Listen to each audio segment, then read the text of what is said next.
10 movies I watched for the first time this month, ranked worst to best. Three Amigos. Who are you? The Three Amigos! Very charming John Landis comedy film with three hysterical leads. Although it's at the bottom, I don't think it's a bad film at all. In fact, I don't think any movie on this top 10 is a bad film. This is just the one I would least likely go back to rewatch. Real Genius. A delightful Val Kilmer comedy. Simple, fun, and just a reminder on how much fun 80s cinema truly is. Night Shift.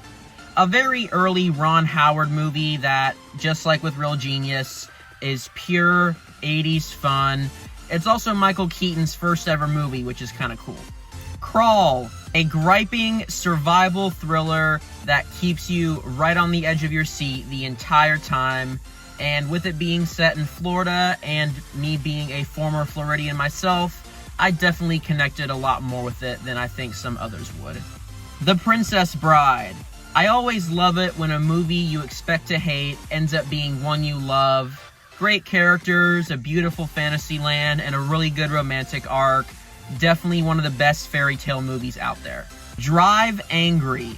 Despite clearly capitalizing on Nick Cage's Ghost Rider films, this is a high-energy, road-raging, supernatural action film that isn't afraid to go over the top. The Wedding Singer.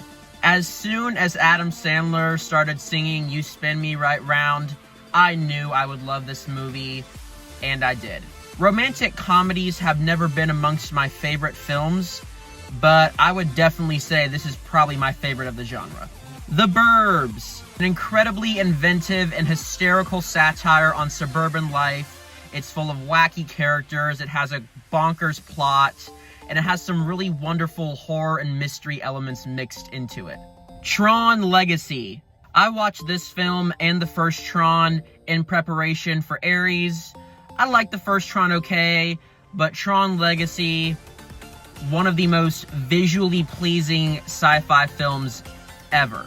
The plot may not be the most enthralling, but the action sequences, the world building, and that legendary Daft Punk soundtrack help make it one of the best long-delayed sequels ever.